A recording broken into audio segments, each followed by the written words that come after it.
کیا ہم زندگی کو واقعی صرف لطف اٹھانے کا موقع سمجھ کر جی رہے ہیں یا پھر اسے آخرت سنوارنے کی ایک بہت بڑی ذمہ داری سمجھ کر؟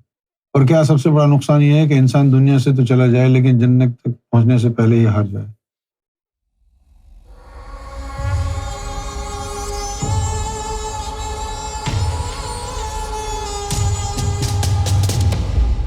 ہاں ظاہر ہے کچھ بھی نہیں ملا نا، اگر جنت میں بھی نہیں گیا تو، اگر جنت میں نہیں گیا تو پھر جہنم میں جائے گا۔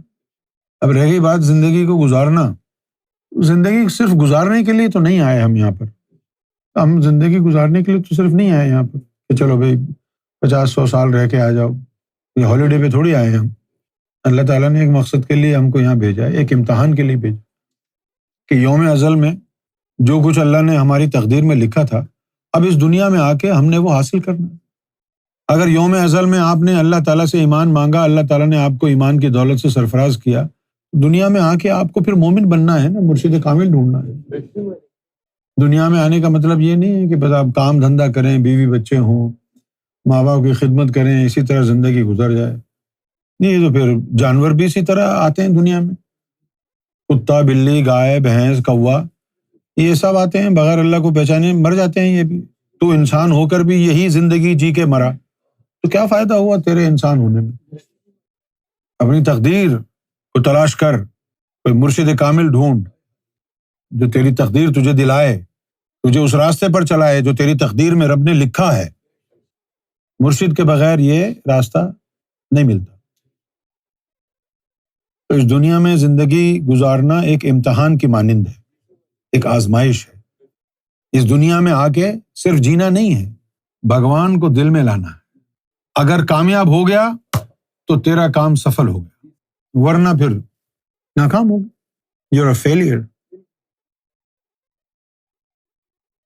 لیکن اکثر لوگ جب بڑھاپا ان پہ آنے لگتا ہے، اٹھا بیٹھا نہیں جاتا ہے، ان کو لگتا ہے اوہو 60-70 سال عمر ہو گئی ہے، اب آگے تو وقت قریب ہے۔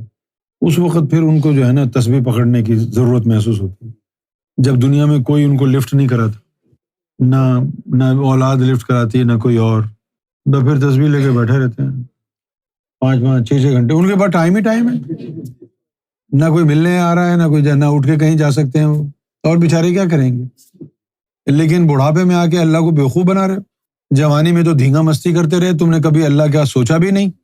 جب تمہارے اندر طاقت تھی اٹھنے بیٹھنے کی، جنگل جانے کی، نفس پاک کرنے کی، اس وقت تو تم نے دنیا میں اپنا وقت برباد کیا، ساری عمر پیسہ بناتے رہے، بینک بیلنس بنایا، بڈھے ہو گئے، وہ پیسہ اپنے کام بھی نہیں آیا، اولاد کھا گئی اور دھکے دے کے تجھے باہر نکال دیا، اولڈ ایج ہوم میں بٹھا دیا، میرے بڈھے کو یہاں بھیج دو، ہے نا؟ اللہ تعالیٰ نے کتنا زور دیا ہے قرآن شریف میں کہ لوگوں پر خرچ کرو۔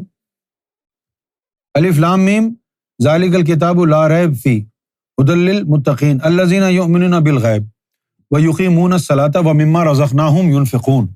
کتنی بڑی بات ہوئی ہے کہ متقین کی تشریح کیا ہے؟ الذین یؤمنون بالغیب، متقین وہ ہیں جو غیب پر ایمان رکھتے ہیں، ویقیمون الصلاۃ، اور صلاۃ کو قائم کرتے ہیں، اور تیسری شرط کیا ہے؟ وَمِمَّا رَزَقْنَاهُمْ يُنْفِقُونَ، اور جو ہم نے ان کو رزق دیا ہے وہ لوگوں کو دیتے ہیں۔ اب یہ رزق دو طرح کے ہوگا، ایک تو روٹی پانی اور ایک دل کا نور کھلانا، روحوں کی غذا۔ ابھی تو روحوں کی غذا نہیں دے سکتا تو جسموں کی غذا کھلا لوگوں کو، جب روحوں کی غذا دینے کی صلاحیت آ جائے گی پھر تو بھوکی پیاسی روحیں آئیں گی تیرے پاس، سب پہ نظر کر کے اپنا سینہ خالی کر دینا۔ وَمِمَّا رَزَقْنَاهُمْ يُنْفِقُونَ، جگہ جگہ اللہ نے یہی فرمایا، مِمَّا رَزَقْنَاهُمْ يُنْفِقُونَ، خرچ کرو خرچ کرو، کہیں نہیں لکھا save money and you are saving money. لوگ بولتے ہیں save something for the rainy day. If you have some money and you're saving it for the rainy day, do you think your God will die in that rainy day and nobody will help you? آج جس نے تم کو دیا ہے rainy day میں بھی وہی دے گا نا۔ اب اگر یہ بھی ایمان نہیں ہے تیرا تو پھر کہاں کا مسلمان ہے تو، کہاں کا ہندو ہے؟ تجھے بھگوان پر وشواس نہیں ہے تو انسان پر کیا وشواس کرے گا تو؟ جو انسان پر وشواس نہیں، جو بھگوان پر وشواس نہیں کرتا وہ انسان پہ کیسے کرے گا؟ یہ ہے کہانی.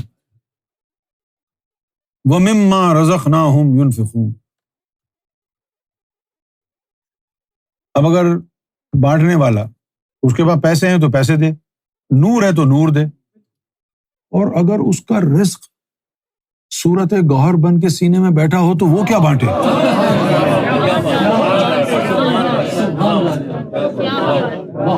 جو جس کے پاس ہے وہی بانٹے گا،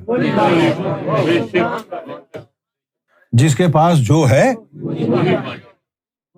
ہم گوہر بانٹ رہے ہیں.